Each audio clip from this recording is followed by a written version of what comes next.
नमस्कार दोस्तों, आज लाभ हानि में हम लोग भाग 2 पढ़ेंगे। तो हम आप लोगों से बार बार कहते हैं, रीजनिंग और मैथ दो ऐसे विषय हैं जिसमें आपको बार बार अभ्यास करने की जरूरत है। यदि आप बार बार अभ्यास कर रहे हैं तो ऐसा समय आ जाएगा थोड़े दिन के बाद कि आपको कोई मैथ या रीजनिंग पढ़ने की जरूरत नहीं पड़ेगी, यानी आपको अधिक से अधिक समय तक याद रह सकता है। तो आप यदि अभ्यास कर रहे हैं, चाहे जिस प्रकार का क्वेश्चन हो, रीजनिंग का हो या मैथ का हो, तो फिर आपके दिमाग में बैठ जाता है। दूसरी चीज, चाहे जितना कठिन सवाल क्यों ना हो, लेकिन आप जानते हैं कि हर बीमारी का इलाज होता है। तो यदि आप उसको समझ जा रहे हैं तो प्रक्रिया क्या आ जाती है, छोटी हो जाती है। चाहे जितनी बड़ी हो, अगर आप उसको समझ गए तो आपका वो चाहे जितना बड़ा मैथ हो, आप उसको 2 लाइन में हल कर सकते हैं। ठीक, आपको हम पूरा रीजनिंग, पूरा मैथ, कोई ऐसा क्वेश्चन नहीं है जो 2 लाइन में सॉल्व नहीं हो सकता, और हम आपको सॉल्व करवाएंगे, लेकिन उसके लिए आपको पहले सही से समझना होगा। यदि आप सही से समझ जा रहे हैं उसको, तो फिर आप आसानी से उसको 2 लाइन में ही सॉल्व कर सकते हैं। अब आप चाहे वो 5 सेकंड में सॉल्व कीजिए या 10 सेकंड में सॉल्व कीजिए, लेकिन इसके पहले आपको तो समझना ही पड़ेगा। ठीक, तो हम लाभ हानि में आज कुछ प्रश्नों को देखेंगे। क्वेश्चन है, क्रय मूल्य 380 रुपया, क्रय बराबर 380, क्रय बराबर 380, लाभ बराबर 20%, पैकिंग व्यय,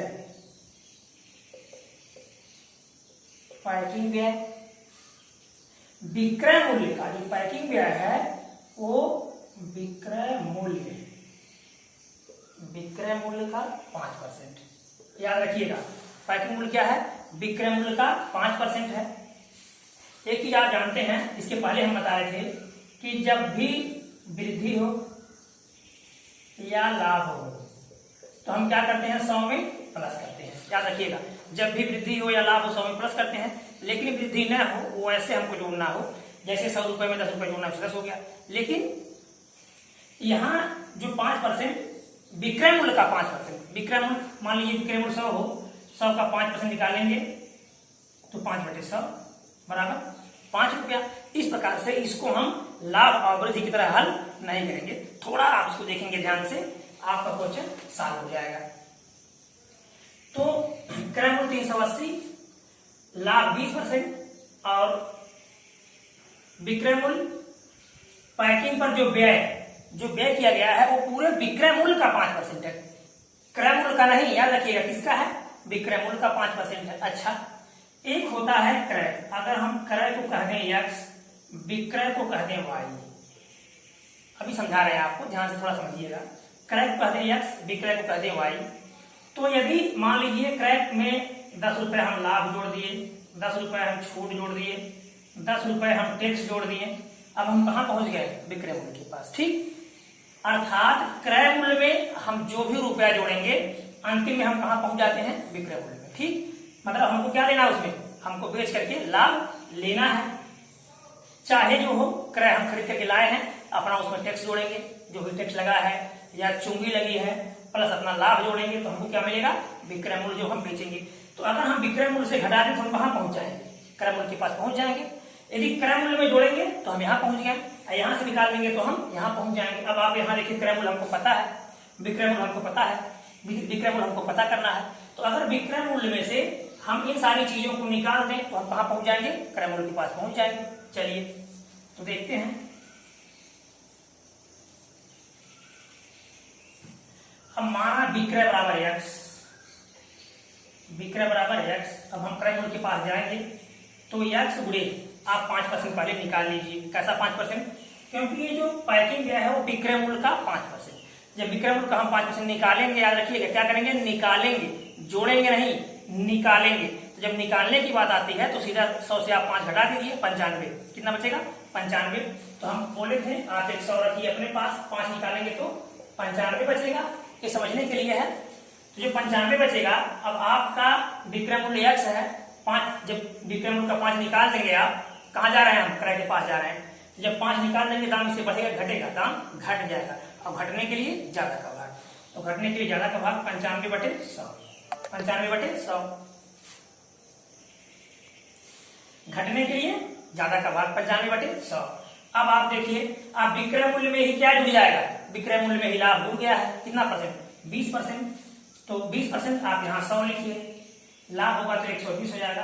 अब आप देखिए, अब इसमें से आपको 20% निकालना है, क्योंकि विक्रय मूल्य है ना, इसमें लाभ 20% जोड़ दिया गया है। 20 इसमें आप और निकाल लीजिए, 100/120। ठीक, बस दो ही चीज केवल थी, एक 5% विक्रय का ये था और 20% लाभ था, बराबर किसके।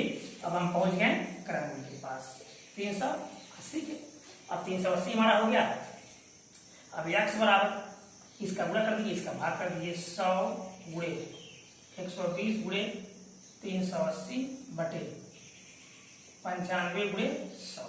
ठीक, अब 2 जीरो कट गया, 19 बचे 95, 19 गुना 38 20 5 24 है, 24 बचे 120, 24 गुना 48 बराबर 480। ठीक, कितना रुपया आ गया, 480 रुपया। ठीक, तो हमारा विक्रय मूल्य कितना है, 480 रुपया। अब हम अगला प्रश्न देखेंगे।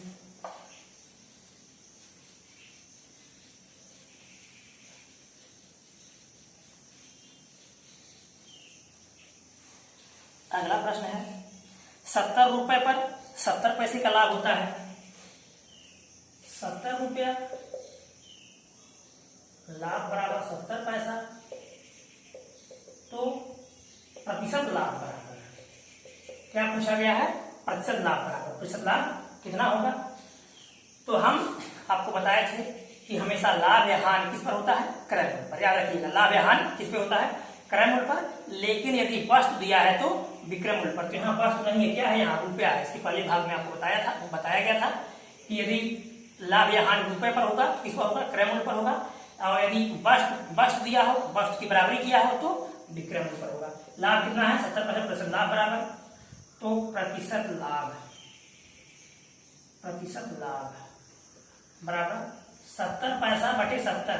अब ये बताइए क्या है, रुपया है, ये क्या है, पैसा है। इस तरह से हल नहीं हो सकता, क्यों, क्योंकि यदि इसको हम रुपया बना लें या तो इसको हम पैसा बना लें तब विशाल होगा हमारा। चलिए इसको हम पैसा बना लेते हैं, तो 1 रुपये में कितना पैसा, 100 पैसा। तो अगर हम 100 को गुणा कर दें तो क्या बदल गया, पैसे में बदल गया, ये भी पैसा ये भी पैसा, यानी ये हो गया 7000 पैसा। 7000 पैसे में कितने पैसे का फायदा है, 70 पैसे पर 70 पैसे का फायदा है। तो हम परसेंट लाभ निकालेंगे, पूरे 100 कर देंगे, 2 जीरो यहाँ से, 1 जीरो यहाँ, 7 से कितना बच गया, जब पूरा कट गया तो बराबर 1। याद रखिएगा, जब भाग में पूरा कट जाए, जैसे मान लीजिए 100/100 है, ये पूरा कट जाए, कितना बचता है, 1 बचता है। लेकिन अगर +20 -20 इस तरह से क्वेश्चन दिया हो, +20 -20 में जब 1 कटेगा तो 0 बचेगा। जब इस तरह से कटेगा तो क्या बचेगा, 0 बचेगा। लेकिन अगर इस तरह से भिन्न में कटेगा कितना बचेगा, 1 बचेगा। याद रखिएगा, तो कितना आ गया, 1%। कितना आ गया, 1%। ठीक, अब अगला प्रश्न देखेंगे।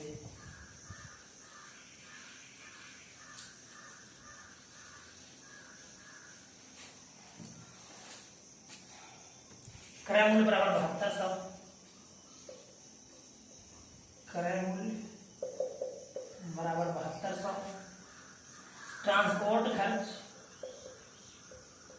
ट्रांसपोर्ट खर्च 200 रुपया।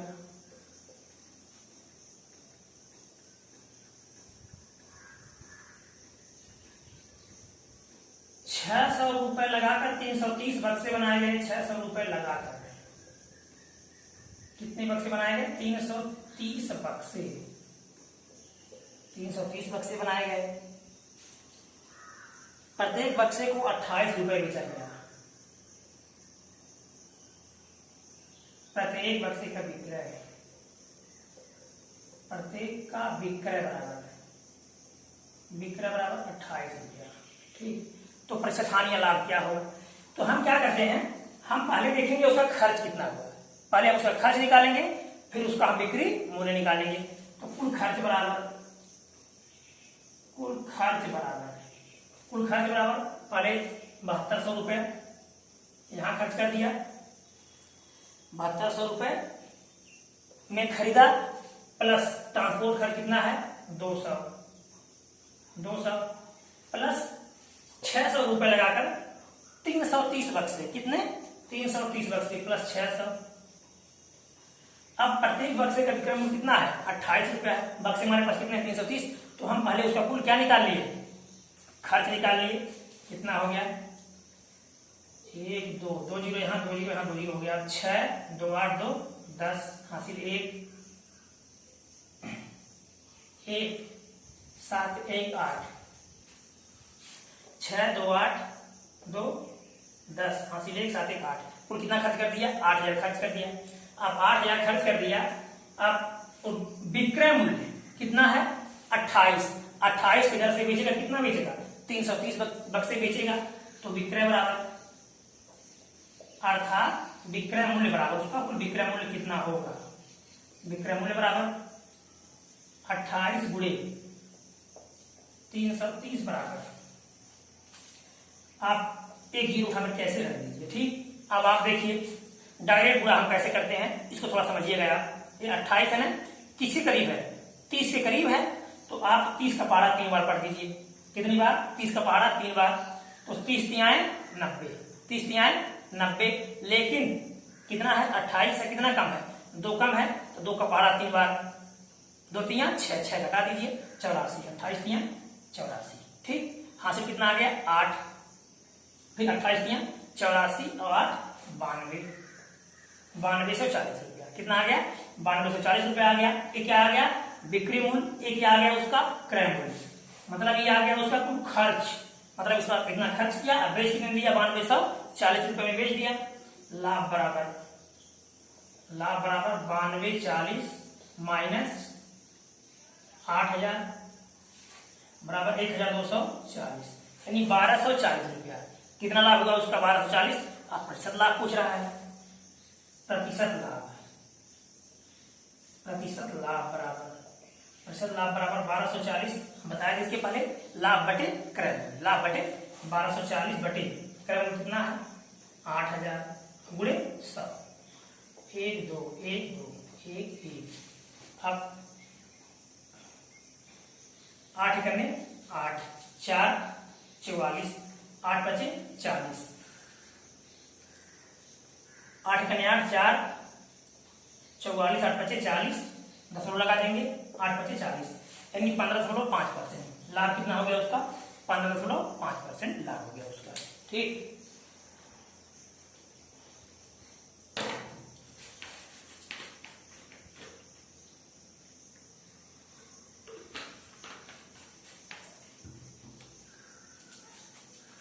अब अगला प्रश्न देखेंगे हम।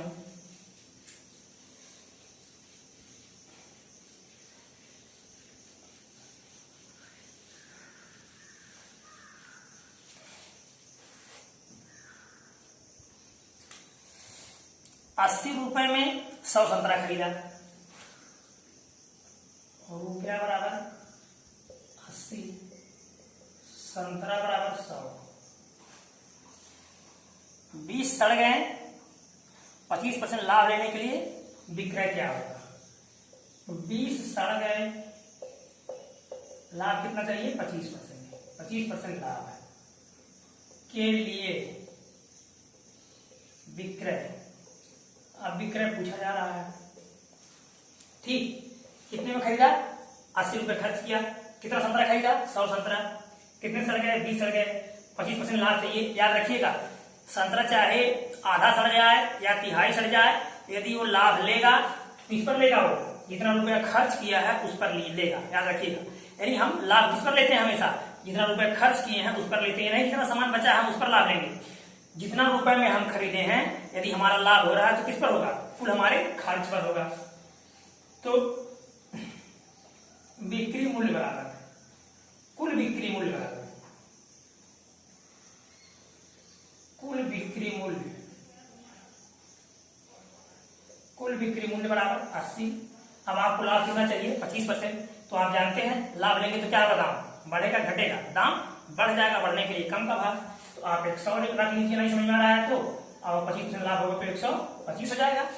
100 तो आपके पास पहले रहता है, 25% लाभ होगा तो 125 हो जाएगा। तो आप जान रहे हैं 80 में आप खरीदे हैं, 25% लाभ लेंगे तो क्या होगा, दाम बढ़ जाएगा, बढ़ने के लिए कम का भाग। तो 80 गुणे 125/100। ठीक, ये आपका हो गया कुल मूल्य। कैसा मूल्य? जितने में आप बेच रहे हैं, लेकिन आपको प्रति बेचना है, अर्थात एक वस्तु का दाम या एक संतरे का दाम निकालना है। तो कितने संतरे हैं? 100 संतरे हैं। कितने सड़ गए? 20 सड़ गए। शेष संतरे, शेष कितने बचे? शेष बराबर 100 - 20 बराबर 80। अब आपको बेचना कितना है? 80 संतरा। 80 संतरा का इसमें भाग कर दीजिए। क्यों? क्योंकि अगर हम 100 रुपए में 10 सामान खरीदते हैं, कितने रुपए में? 100 रुपए में 10 सामान खरीदते हैं, तो आप सीधे जानते हैं एक सामान का 10 रुपया। 100 में अगर हम 10 खरीदते हैं तो एक सामान का 10 रुपया। कैसे पता चला? अगर हम 10 का भाग कर दें, 10 रुपये हमको मिल गया। उसी प्रकार से अगर कुल वस्तुओं को हम इसमें भाग कर दें तो हमको प्रति वस्तु का मूल्य मिल जाएगा। तो बची थी कितने संतरे हमारे पास? 20 सड़ गए, 80 बचे हैं। 80 से कट गया। 2 आप दशमलव लगा दीजिए, सीधा काटने की जरूरत नहीं है। तो 1.25 अर्थात 1 रुपया 25 पैसा। 1 रुपया 25 पैसा प्रति संतरे बेचना होगा। 1 रुपये 25 पैसे हमारा उत्तर हो गया। प्रति संतरे का मूल्य 1 रुपया 25 पैसा।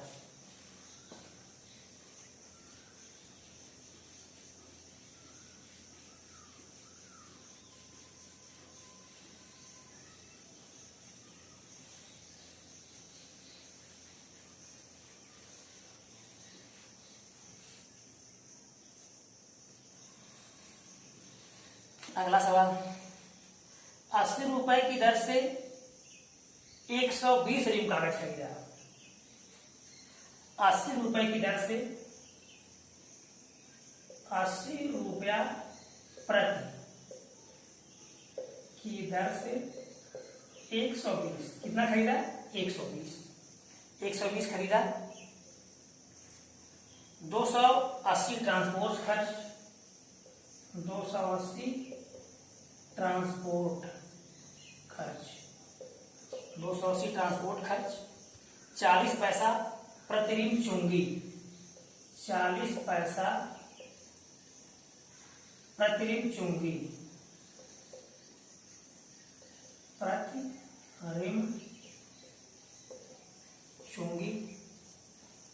72 रुपए कुली, 72 रुपए कुली को देता है।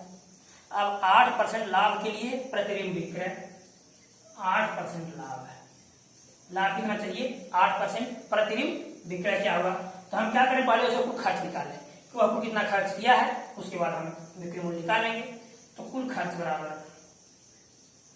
कुल खर्च, क्योंकि जब तक हमको खर्च नहीं पता चलेगा तब तक हम लाभ या हानि नहीं निकाल पाएंगे। अब 120 प्रति दर से कितना खरीदा? 80 रुपए प्रति दर से कितना खरीदा है? 120 खरीदा है। 120 रिम। तो इसमें हम पूरा कर देंगे, क्योंकि 80 रुपए का एक है तो 120 का कितना हो जाएगा? तो है 2 जीरो उठा करके रख दीजिए ऐसे आप। फिर 12 बटे 96 100 रुपए। ठीक, 96 रुपए के क्या हो गया? रिम हो गया। प्लस ट्रांसपोर्ट खर्च 280, 40 पैसा प्रति रिम चुंगी, 40 पैसा यानी एक का कितना? 40 पैसा। कुल कितना रिम है? कुल 120 रिम है, 40 पैसा है। तो 120 और पूरे 40 जब हम करेंगे 2 जीरो उठा करके रख दीजिए। 12 चौक 48, 4800 पैसा। कितना पैसा? 4800 पैसा अर्थात 48 रुपया। ठीक है, 4800 पैसे कितने रुपए? 48 रुपए प्लस 48 रुपया, 48 का प्लस 72 रुपया और प्लस 72 रुपया। 100 खर्च हो गया। 9600 ये प्रति रिम के हिसाब से 12 बटे 9600 प्लस 280 ट्रांसपोर्ट प्लस 40 पैसा प्रति रिम चुंगी। तो 40 पैसा प्रति यानी एक का 40 पैसा, तो 120 का कितना होगा? 120 में इसका गुणा करेंगे 12 बटे 12 चौक 48, 48 रुपये ये हो गया। अब प्लस 72 रुपये आप सबको हम जोड़ देंगे। 2 8 10 के 0 हासिल 1, 7 1 8 4 12 8 20 के 0 हासिल 2, 2 2 4 6 10 हासिल 1 9 1 10। तो कितना खर्च कर दिया? 10,000। ठीक, अब हमको खर्च पता चल गया। जब खर्च पता चल गया तो हम बिक्री मूल्य निकाल लेंगे। कैसे निकाल लेंगे? हमको क्या चाहिए? अब ये तो आगे आपको खर्च बराबर कितना? 10,000 रुपया। अब आपको लाभ चाहिए कितना? 8%। तो इसके पहले हम आपको बता चुके हैं कि आप पहले 100 रख लीजिए, अब आप 8% लाभ लेंगे, कितना हो जाएगा 108। लाभ हमेशा क्या होता है, 100 में प्लस होता है। अब आप बताइए 10,000 में आप खरीदे हैं, 8% आप लाभ लेंगे तो दाम इससे घटेगा कि बढ़ेगा, दाम बढ़ जाएगा। और बढ़ने के लिए कम का भाग, कोई सूत्र कोई चीज याद करने की जरूरत नहीं है, बस इतना जानना है आपको कि ज्यादा के लिए कम का भाग, कम के लिए ज्यादा का भाग। अब आप जान रहे हैं इतने में हम खरीदे हैं, हमको लाभ चाहिए तो लाभ लेंगे तो दाम बढ़ जाएगा। तो बढ़ने के लिए कम का भाग 108/100, ठीक, ये हमारा हो गया। अब आपको कितना ऋण बेचना है ये देखना है, कुल कितना ऋण बेचना है। ये तो कुल निकल गया ना, प्रति ऋण हमको मूल्य क्या चाहिए, प्रति ऋण चाहिए। तो प्रति चाहिए 120 ऋण बेचे हैं, तो अगर हम इसमें 120 का भाग कर देंगे तो हमारा उत्तर आ जाएगा, ठीक, गुणे 120। 120 क्यों किया गया, क्योंकि ऋण की संख्या 120 है।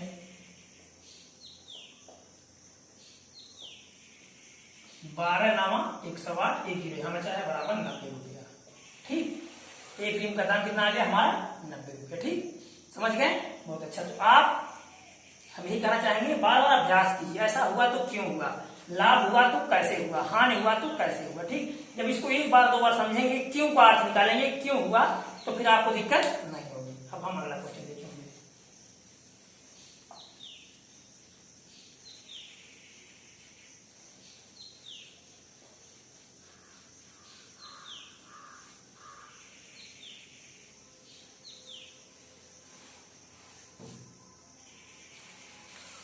छह दर्जन अंडे 1 रुपए के 3 के भाव से, 6 दर्जन 1 रुपए 3 के भाव, कितने के भाव से, 1 रुपए के 3 के भाव से आधे दर्जन टूट गए, आधे दर्जन टूट गए। 10% लाभ है, लाभ कितना चाहिए 10%, और प्रति अंडा लाभ चाहिए, लाभ बराबर 10%, तो प्रति अंडा बिक्री क्या चाहिए, प्रति अंडा बिक्री मूल्य हमको चाहिए।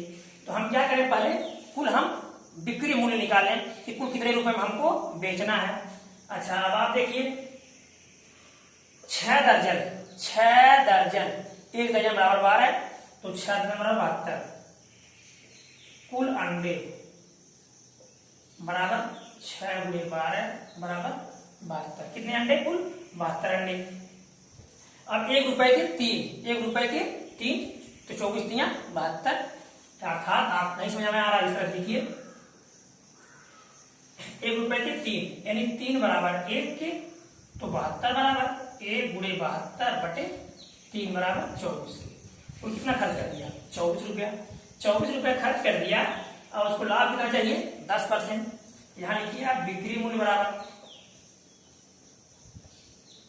बिक्री मूल्य बराबर, समझाने में आपको जब आप समझ जाएंगे तो सीधा तुरंत लग जाएगा, आपको कुछ करने की जरूरत नहीं है, बार बार लाइन लिखने की जरूरत नहीं पड़ेगी। बिक्री मूल्य बराबर 24 गुणे लाभ कितना चाहिए 10, तो हम बताएं आपको, आप 100 लिखिए, लाभ लेंगे तो 110 हो जाएगा, लाभ लेंगे 110 हो जाएगा। अब आप जान रहे हैं जब आप कितने रुपए में खरीदे हैं 24 में, आप लाभ लेकर के बेचेंगे तो दाम घटेगा कि बढ़ जाएगा, दाम बढ़ जाएगा, और बढ़ने के लिए कम का भाग 110/100, ठीक।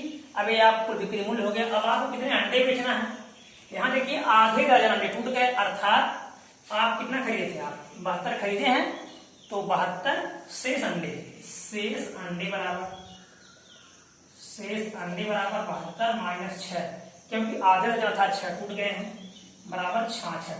कितने अंडे आपको बेचना है, 66 अंडे बेचना है। तो हम क्या करें, अगर इसमें 66 का भाग दे दें तो हमारा प्रति अंडा मूल्य निकल जाएगा, गुणे 66,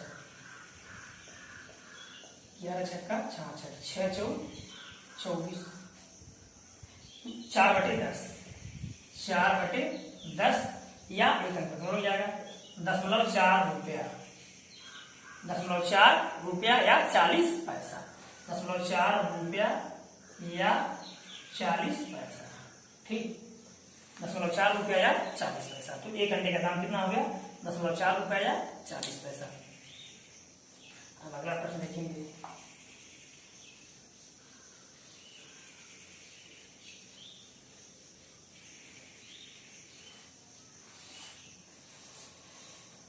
आठ दर्जन अंडा 2 रुपए के 3 के भाव से, 8 दर्जन 2 रुपए के 3, 2 रुपए के 3। कितना खरीदा? 2 रुपए के 3। 2 रुपए के 3।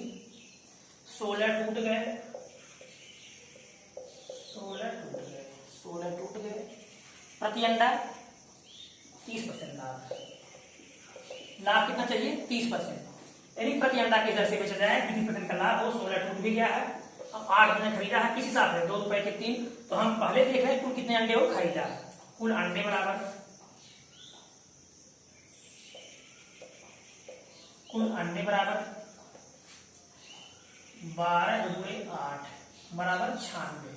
कितने अंडे खरीदा है? 96 अंडे खरीदा है। किस हिसाब से? 2 रुपए के 3, यानी 3 अंडे बराबर 2 रुपया, यानी 3 रुपया बराबर कुल रुपया बराबर 2 बराबर कितना? कुल रुपया 2 रुपए 3 बराबर 96 अंडे खरीदा है तो 3 अंडे बराबर कितने रुपया? 2 रुपया। 3 अंडे बराबर 2 रुपया। याद रखिएगा हमेशा अंडे के नीचे अंडा और रुपया के नीचे रुपया लिखते हैं, नहीं तो क्वेश्चन गलत हो जाएगा। 3 अंडे बराबर 2 रुपया, तो 96 अंडे बराबर 2 गुणे 96 बटे 3। 3 3 का 32 गुना 64 रुपया।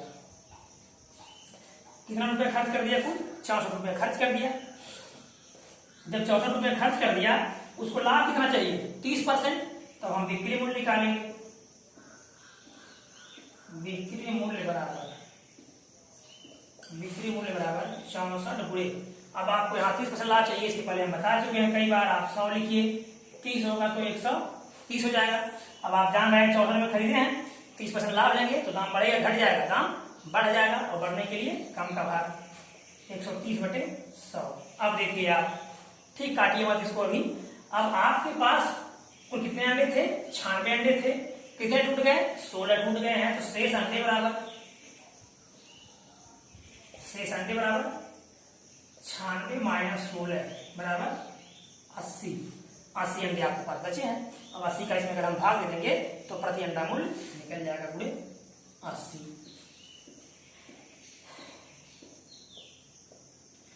8 8 64। ठीक, 8 8 64, 13 बटे 104, 13 बटे 104। अब 104 और नीचे कितना बचा है? 100। नीचे 100 बचा है, 2 अंक पर दशमलव लग जाएगा, यानी 1.04। 1 रुपया 4 पैसा। 1 रुपया 4 पैसा क्या? प्रति अंडा। ठीक, तो अगले प्रकार के प्रश्न को अगले वीडियो में बताएंगे आपको हम। यदि वीडियो अच्छा लगा होगा तो सब्सक्राइब कीजिएगा, लाइक कीजिएगा, दोस्तों को शेयर कीजिएगा।